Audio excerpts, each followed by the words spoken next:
1000 വർഷം പഴക്കമുള്ള ഒരു മഹാദേവ ക്ഷേത്രമാണ് ഈ കാണുന്നത്. 1980 കാലഘട്ടത്തിൽ BBC അടക്കമുള്ള മാധ്യമങ്ങൾ വന്ന് ഡോക്യുമെന്ററി ചെയ്തൊരു ക്ഷേത്രം. കാലപ്പഴക്കം കൊണ്ട് ക്ഷേത്രത്തിന്റെ പല ഭാഗങ്ങളും പൊളിഞ്ഞു തുടങ്ങിയെങ്കിലും ഇന്നും ആ പഴമ ചോരാതെ തന്നെ നിൽക്കുന്ന ക്ഷേത്രങ്ങളിൽ ഈ ഒരു ക്ഷേത്രം മാത്രമായിരിക്കും ഇപ്പോഴും ഉള്ളത്. കൂത്താട്ടുകുളത്തെ മഹാദേവ ക്ഷേത്രമാണിത്. മഹാദേവൻ കുടുംബത്തോടൊപ്പം വസിക്കുന്ന ആ ഒരു ക്ഷേത്രത്തിന്റെ അകത്തെ കാഴ്ചകളിലേക്ക് പോയാലോ?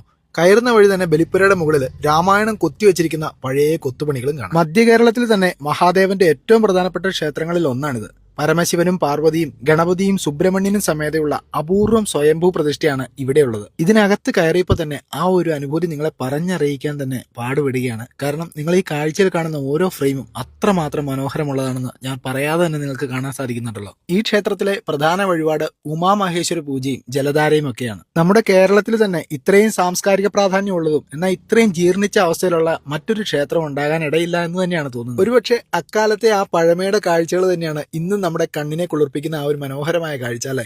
എവിടെ നോക്കിയാലും നല്ല മനോഹരമായ ഒരു ഫ്രെയിമാണ്. ഒരുപാട് ഫോട്ടോഷൂട്ടും കാര്യങ്ങളൊക്കെ ഇവിടെ നടക്കുന്നുണ്ട്. അതിനെല്ലാം പ്രത്യേകം ഫീസും കാര്യങ്ങളൊക്കെ ഉണ്ട് കേട്ടോ. ഇത്രയും പഴമയുള്ള ഒരു ക്ഷേത്രത്തിൽ നമ്മൾ ചെന്ന് കഴിയുമ്പോൾ നമുക്ക് നമ്മുടെ പഴയ കാലങ്ങളൊക്കെ ഓർമ്മ വരും കേട്ടോ. അത്ര പോസിറ്റീവ് എനർജിയാണ് എവിടെ നോക്കിയാലും. കൂത്താട്ടുകുളം ടൗണിൽ നിന്നും 1/2 കിലോമീറ്റർ മാറിയാണ് ഈ ഒരു ക്ഷേത്രം സ്ഥിതി ചെയ്യുന്നത്. ക്ഷേത്രത്തിന് തൊട്ടടുത്ത് തന്നെ ഒരു വലിയ കുളമുണ്ട് കേട്ടോ. നല്ല മനോഹരമായ ഒരു കുളമാണ്.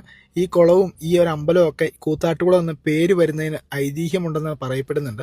ഒരു കാര്യം ഉറപ്പാണ്, ഒരു തവണയെങ്കിലും ഈ ക്ഷേത്രത്തിൽ ഒന്ന് പോയിട്ടുണ്ടെങ്കിൽ നമ്മുടെ മനസ്സിന്റെ കോണിൽ ഏതെങ്കിലും ഒരു ഫ്രെയിം എപ്പോഴും എന്നും ഓർമ്മിക്കാൻ പാകത്തിനുണ്ടാവും. അത്ര മനോഹരമായ കാഴ്ചകളാണ് ഈ ക്ഷേത്രത്തിനും പരിസരത്തിനും ഒക്കെ പറയാനുള്ളത്.